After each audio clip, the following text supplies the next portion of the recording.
one of those moments this morning. I was spending a little bit of alone time. When I say alone time, in between taking Ziggy and Skylar for a little walk this morning, not as long as my wife does, because she does it at the highest level and makes sure she sprinkles magic on everything. Brooklyn, I absolutely love you. And she's up in LA right now working on a corporate shoot for Paul Mitchell. She is an unbelievable human being. And I like to brag about her. She doesn't brag about herself at all. But she does it a lot better. But this morning, I had to take care of the two dogs, Ziggy, the little monster, and then Skylar, the lady of leisure. So I got a chance to be able to take them out. And then I had to do that first and get Maddox. He likes to walk around the block and throw the football in the morning, so he kind of gets his body moving. And then getting both kids ready, to take them to school and stuff. And I got to spend just a little bit of alone time. It was about 3.5, 4 minutes, whatever it was. And I turned on some music, and I was like, man, this music is so inspiring. And I sat and I listened to the lyrics, and it was like, be great, be great. And I was like, man, I need to, be the best I can be and be great in this world and do all these things.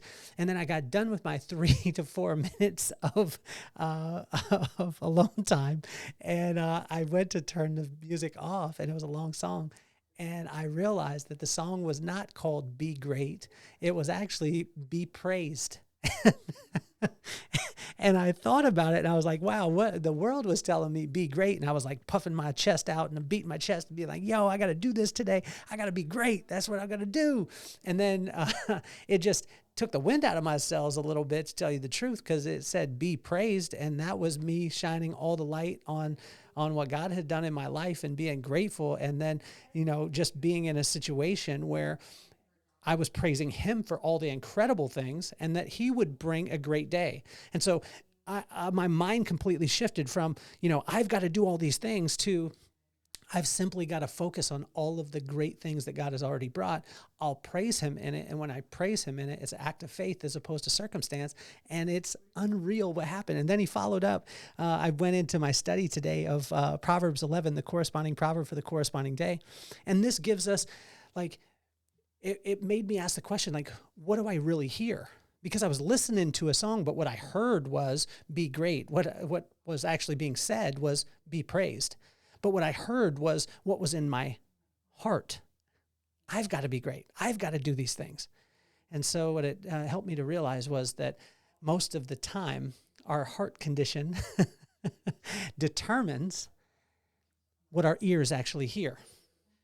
And this was hard for me to be able to listen to today, but also God was asking me, what do you actually hear? What are you hearing? Not what you're listening to, not what you're reading, but what do you actually hear? Because that's the condition of your heart, and it'll tell you the condition of your heart. And so in Proverbs 11, it just gave us the unfiltered truth that helps us understand the condition of our heart. And this unfiltered truth, as it goes down, it is, I'm telling you, if you don't want to get a little jab today, actually a jab, then a hook, and then an uppercut. If you don't want to get that today from truth, then I would say turn this episode off. But I tell you, I got kicked in the head today because God was telling me, this is where you need to focus. And when you focus on me, I'll bring you truth, and you will hear exactly what I need you to hear at that time, because I'll work on the condition of your heart. So let's get this party started.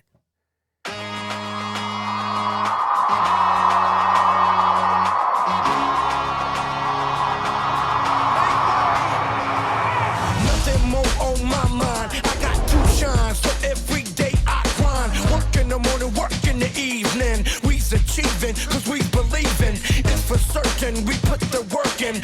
We ain't stopped just because it's hurting. Right before your eyes, so it's coming to no surprise. The takeover is televised. Over and over and over again. Make no mistake, we continue to win. Defeat never known, cause I will not lose. They wanna mimic my moves, but can't walk in my shoes.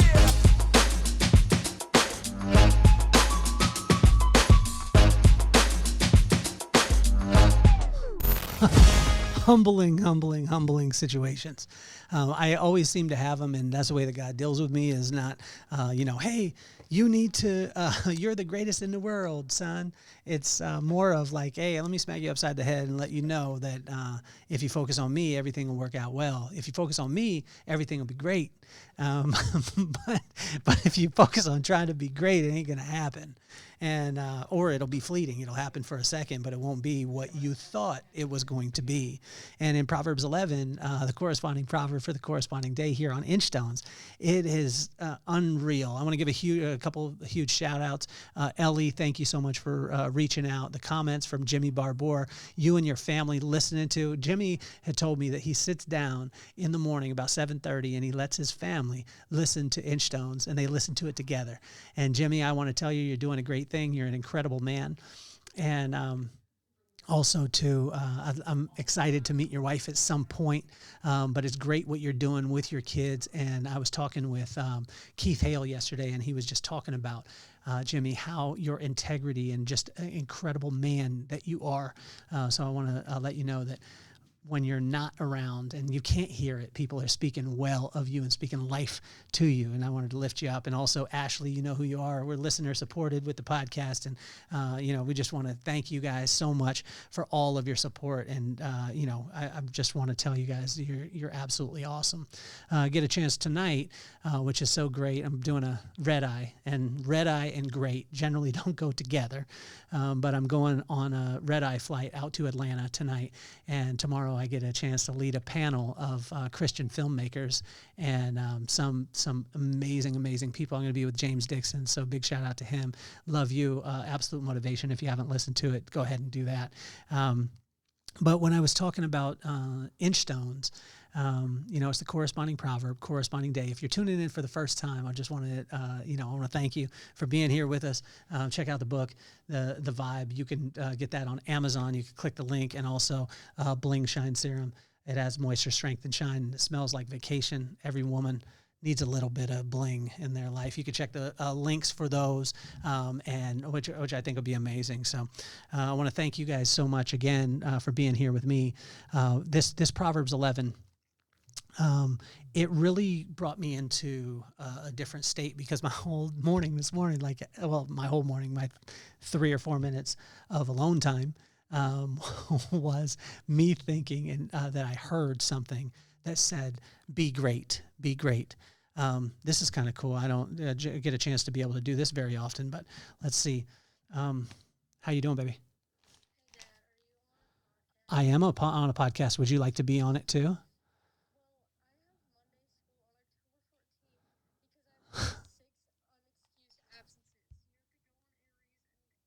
Excuse my absences so I don't have to go to Monday detention. Okay, I'll make sure that I do that. But I am recording right now on Inchstone, so I will do it. I love you. This is my 15-year-old daughter. If you're listening, guys, this is the way that life is. So hey guys, you want to tell them any wisdom for today? Don't miss 6 or more days of school in September. Hey, can you tell them what your thought process was on the upcoming election and how we could solve this challenge? I think we should all just be chill for 4 years and everything will be fine.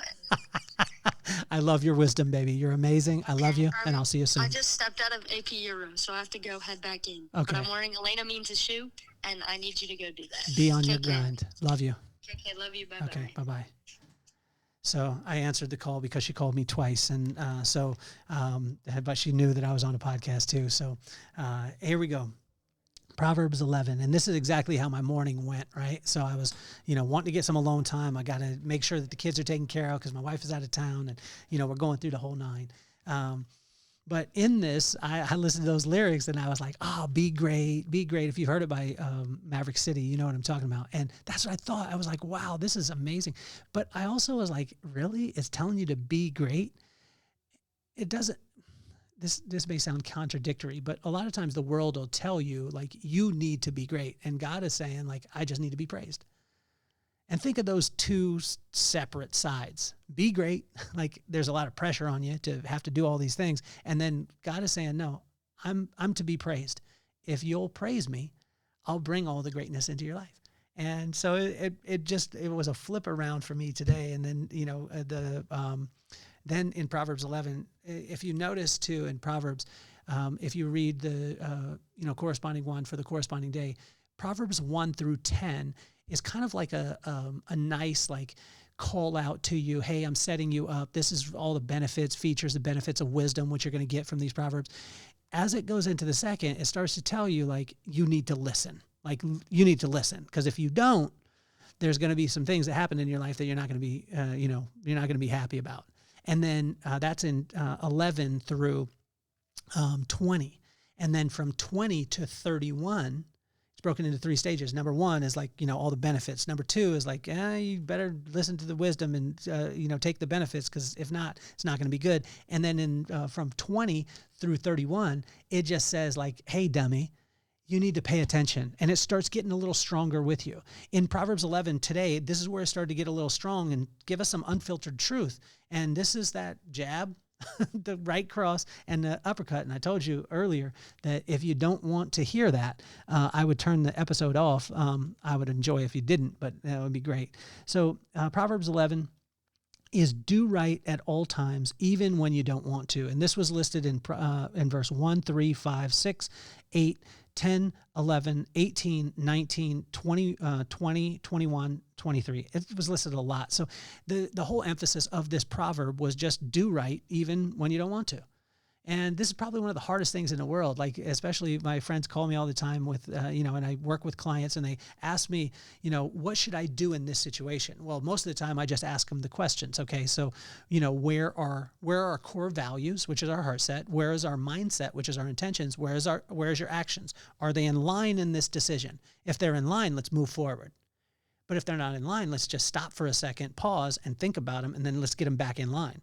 So when we talk about doing the right thing, how do we know what the right thing is? The only way that you'll know is when you're in communication with God on a day-to-day basis. And so when we're on a day-to-day basis with him, and how can we do that? Through his word, through talking with him, through spending time, even if it's 3.5 or 4 minutes of alone time, like I did this morning, hearing the wrong lyrics to the song. And you've all done this, and you've sung the wrong lyrics to a song, but now you're judging me. So here we go. In verse 2, it was talking about the ego will cause you to do silly things. And ego generally will cause you to step out of your own character and who you are. And it'll cause, like, ego brings strife. And then when strife comes, then pride comes, and then all kind of stress comes. So, but ego generally brings all its friends with it. So you'll generally do silly things when your ego gets involved. So just be conscious of it. Doesn't mean that you're going to be void of ego. Ego can be good, right? Ego can be good, but just make sure that you control it. In verse 4, 7, and 28, this was funny because we grew up in Lompoc, California. We didn't have that much growing up, but my brother, and I want a big shout out to Rob. Rob always had game. He always had game. And he didn't have the nicest car. He didn't have the nicest clothes. He didn't have any of those things. But hey, the thing that he did not lack was game. But this is crazy because you can't buy it. You can't buy the right things, buy the right car, buy the right chains, and be cool. You can't have game that game cannot be bought. You have to earn it. And so in 4, 7, and 28, it talks about this. And I just thought it was so funny. And verse 9 and 13 is, are you a cheerleader or do you need to be cheered on? Are you a cheerleader? Are you lifting people up, speaking life into people? Or are you the one that always needs somebody to lift you up? If you're the one that always needs to be lifted up, be very conscious of this. And what I would start to do is start to speak life into every single other person that's around you. In verse 12, are people better when you leave? This is a thought process we had in our company, and as we grew, we would talk about this all the time, is just we want to leave this industry or this environment or this place better than the way that we found it. Are people better after they were in your presence? And when they leave you, are they better? And if they aren't, then start checking how you're treating people and how you're connecting with people. I got a chance to talk with Tara Harvell yesterday. If you haven't got the chance to listen to the episode, it was unreal, episode 523. And this was a girl who came to work with me at 18 years old and now has just went into the stratosphere, 8-figure CEO, amazing, and a full circle moment. Now she's hiring me to come and do the keynote for her conference, which is amazing, right? And in verse 14, do you seek counsel? And then I would even add to that, do you seek wise counsel? Because there's times where you could seek counsel, but sometimes not wise. In verse 15, debt challenges your character. So when you go into debt, Just be careful, whether it be personally, professionally, spiritually, or financially. When you go into debt, it'll always challenge your character, and it'll cause you to sometimes cut corners. So just be conscious of debt in your life, personally, professionally, spiritually, and financially. In verse 16 and 17, does kindness overflow? There's a difference between kindness and being nice. And so being nice is out of obligation. Being kind is out of contribution. Are you contributing to every single person? And I said this at a conference that I just spoke at, the keynote for NiftyCon recently. And what I said was, are people around you because of the advantage that they get when they're with you, or the value that you add to their life?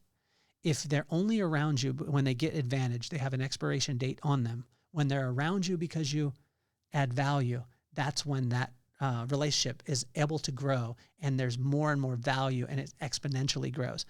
So just be conscious of that. In verse 22, I thought of this because I used to live in Las Vegas, and they used to say that Las Vegas downtown, like near East Fremont Street, was like the big thing, and everyone's going to move down there, and that was going to be the newest thing. It was nice, but at the end of the day, it was putting lipstick on a pig. Like, I mean, it was cool. There's some cool places down there. I think it's amazing. I have some friends who have some phenomenal businesses down there, but also you walk out of the business and into crack alley. Like, so as much lipstick as you put on a pig, at the end of the day, it's still a pig. And some people are going to be mad at me for saying that, but I mean, it is. You gold plate dog poop, you still have dog poop at the end, but it just happens to be gold plated.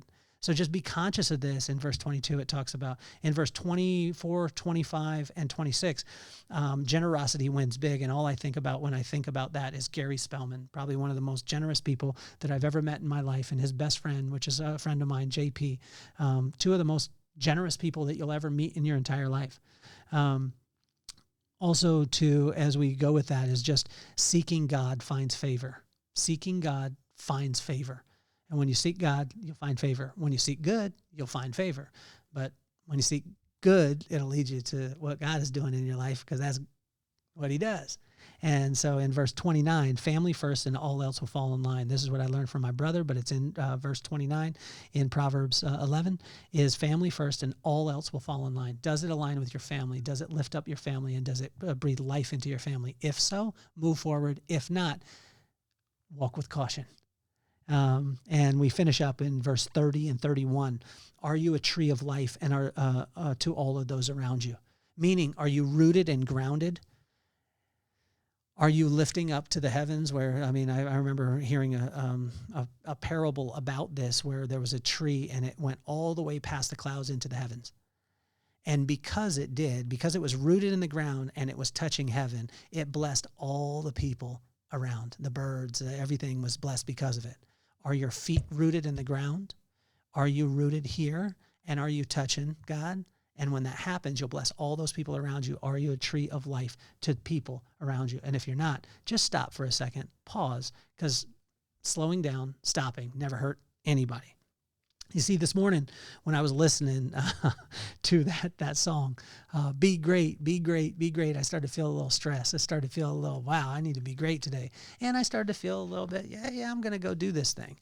But when the paradigm shifted, when I actually realized what it said was be praised, be praised, be praised. And it was their song was speaking to God, just be praised. And it reminded me of my mom, that God's in the midst of the praise of his people. Praise unlocks blessing, and praise him in all things. And so, when we do that, we act on faith as opposed to circumstance, and that's where he wants our relationship. And it's amazing, because what I want to challenge you today is just write down 5 things that God should be praised for in your life. And when that happens, you'll see that your day will be great, and you won't have to focus on being great. Just praise him. So as opposed to be great, allow him to be praised. This has been Proverbs 11, Inchstones. I love you a bunch. We have the Vibe Room coming November 9th. The tickets are going to be available very soon. I love you guys so much. Thank you so much for tuning into Inchstones. Make sure that you share it with every single person that you can. And also comment. Make sure you subscribe, put on the notifications too. I love you so much. Hopefully you're having a phenomenal day. Happy Friday to you. I love you a bunch. My name is Kelly Cardenas, and I'm officially off the hot seat. Peace, love, and soul.